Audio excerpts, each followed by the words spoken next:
તો સીબીએસઈની ધોરણ 10 અને 12ની બોર્ડની પરીક્ષાઓનો આજથી પ્રારંભ થયો છે। ત્યારે પરીક્ષાઓ માટે તમામ કેન્દ્રો પર સુરક્ષા અને આયોજન પણ સુનિશ્ચિત કરવામાં આવ્યું છે। ત્યારે સવારે 10 વાગ્યે આ પરીક્ષા શરૂ થઈ રહી છે। ત્યારે પરીક્ષામાં 8:30 વાગ્યાથી પ્રવેશ આપવામાં આવી રહ્યો છે। તો સીબીએસઈની ધોરણ 10ની પરીક્ષા 11 માર્ચ સુધી ચાલશે। તો ધોરણ 12ની પરીક્ષા 10 એપ્રિલ સુધી ચાલવાની છે। ત્યારે ધોરણ 10 અને 12ના 11 સેન્ટર પર 16,000 જેટલા વિદ્યાર્થીઓ પરીક્ષા આપશે। તો સીબીએસઈના પેપરો 11 સેન્ટરો પ્રમાણે બેંકના સ્ટ્રોંગ રૂમમાં મૂકવામાં આવ્યા છે। ત્યારે બોર્ડની ઉત્તરવહીઓની ડિજિટલ ચકાસણી કરવામાં આવશે। તો ગુજરાતમાં 75,000થી પણ વધુ વિદ્યાર્થીઓ આ પરીક્ષા આપવાના છે। તમારા એસોસિએટ એડિટર ઉમંગ સોની જોડાયા છે। જી ઉમંગભાઈ, તો ગુજરાતમાં લગભગ 75,000થી પણ વધુ વિદ્યાર્થીઓ આજે પરીક્ષા આપી રહ્યા છે, તેને લઈને આપ શું કહેશો? જયેશભાઈ, સામાન્ય રીતે માર્ચ મહિનામાં બોર્ડની પરીક્ષા શરૂ થતી હોય છે, પરંતુ ગુજરાતમાં 2 બોર્ડ ચાલે છે, સીબીએસઈ એટલે સેન્ટ્રલ બોર્ડ અને ગુજરાત બોર્ડ। સેન્ટ્રલ બોર્ડની એક્ઝામ વહેલી લેવાય છે, એટલે ફેબ્રુઆરીના મધ્ય ભાગમાંથી એક્ઝામ શરૂ થઈ છે। એ મુજબ આજે ધોરણ 10 અને 12ની સીબીએસઈની પરીક્ષાની શરૂઆત થઈ ચૂકી છે।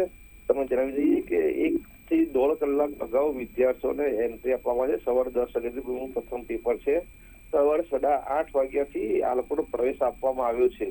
સ્વાભાવિક છે કે ધોરણ 12ની પરીક્ષાઓ પણ સાથે સાથે છે, 10 એપ્રિલ સુધી ચાલશે। આમ ધોરણ 10 અને 12ની ટોટલ 11 સેન્ટર પર 16,000થી વધુ વિદ્યાર્થીઓ પરીક્ષા આપશે અને ગુજરાત 16,000થી વધુ સેન્ટરો છે। ગુજરાતમાં સીબીએસઈ બોર્ડના 75,000થી વધુ વિદ્યાર્થીઓ પરીક્ષા આપવા મળી રહ્યા છે। સ્વાભાવિક છે કે સેન્ટ્રલ બોર્ડ હોય એટલે વ્યવસ્થા સારી હોય, પ્રશ્ન પેપર લીક ન થાય, અને તેના માટે તેઓ સ્ટ્રોંગ રૂમની અંદર પેપરો મૂકવામાં આવ્યા છે બેંકના ખાસ કરીને। અને તમને જણાવી દઉં કે આ વખતે બોર્ડની જે ઉત્તરવહી છે સીબીએસઈની, તેની ચકાસણી ડિજિટલ પેપરથી ડિજિટલ ચકાસણી થવાની છે।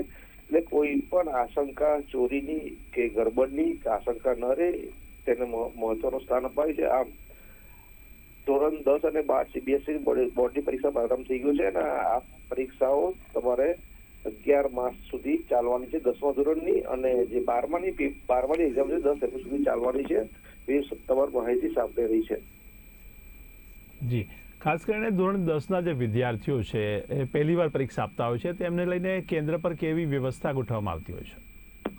સ્વાભાવિક છે કે તમે બહુ સાચો સવાલ કર્યો કે જો 10મા બોર્ડના વિદ્યાર્થીઓ હોય, જિંદગીમાં પહેલી વાર બોર્ડની એક્ઝામ આપી રહ્યા છે, સ્વાભાવિક છે એમના મનમાં ડર હોય, પરંતુ સીબીએસઈ જે સેન્ટ્રલ બોર્ડ છે એમાં તમામ પ્રકારના જે ટીચરો છે તમામ પ્રકારની વિદ્યાર્થીઓને માહિતગાર કરવામાં આવે છે અને જેની વિગતથી એમને માહિતગાર કરવામાં આવે છે। અને વિદ્યાર્થી કોઈ પણ પ્રકારનો ભય અને ડર વગર પોતામાં જે રહેલી શક્તિઓ છે, જે તેમને આખું વર્ષ જે વાંચન કર્યું હોય તે સારી રીતે એનો જવાબ આપી શકે, તેના માટે પહેલેથી એમને સારી સુવિધા આપવામાં આવે છે અને તેમને સગવડો પણ આપવામાં આવે છે, જેથી મનમાં કોઈ પણ પ્રકારનો ભય વગર તેઓ એક્ઝામ આપી શકે। જી, તો આ ઉપરાંત તંત્ર દ્વારા શું ગોઠવણ કરવામાં આવી હોય છે? ખાસ કરીને પોલીસ તંત્રનો બંદોબસ્ત હોય છે કે કેમ? આ સ્વાભાવિક રીતે ધોરણ 10 કે 12ની જો સીબીએસઈ બોર્ડ ગુજરાત બોર્ડની એક્ઝામ હોય, પોલીસ દ્વારા બહુ સારી સગવડ કરવામાં આવે છે, વિદ્યાર્થીઓનો ભયનો માહોલ ના બેસે, અને જે બી પરીક્ષા કેન્દ્ર છે એની આજુબાજુ 100 મીટરમાં કોઈ પણ વાલીઓ ભેગા ન થાય અને વાહનો પર અવર જવરનું ડાયવર્ટ કરવામાં આવે છે, જેથી વિદ્યાર્થીઓ આરામથી પરીક્ષા આપી શકે। સ્વાભાવિક છે કે હાલમાં વિદ્યાર્થીઓ કોઈ બી પરીક્ષા હોય, ગુજરાત બોર્ડની હોય કે સેન્ટ્રલ બોર્ડની હોય, ચેકિંગ કરવામાં આવે છે કે જેથી વિદ્યાર્થી કોઈ પણ પ્રકારનું જે કાપલી કહીએ છીએ આપણે, અથવા તો કોપી કરવા માટે કોઈ પણ સાધનનો ઉપયોગ ન કરે, તેને પૂરતી ચકાસણી કરી અને વિદ્યાર્થીઓને પરીક્ષામાં એક્ઝામ બોર્ડની અંદર એન્ટ્રી આપવામાં આવે છે। જી, સમગ્ર માહિતી બદલ આપનો ખૂબ ખૂબ આભાર। ત્યારે લગભગ 11 સેન્ટરો પ્રમાણે બેંકના સ્ટ્રોંગ રૂમમાં પેપરો મૂકવામાં આવ્યા છે। ત્યારે બોર્ડની ઉત્તરવહીઓની પણ ડિજિટલ ચકાસણી કરવામાં આવનારી છે।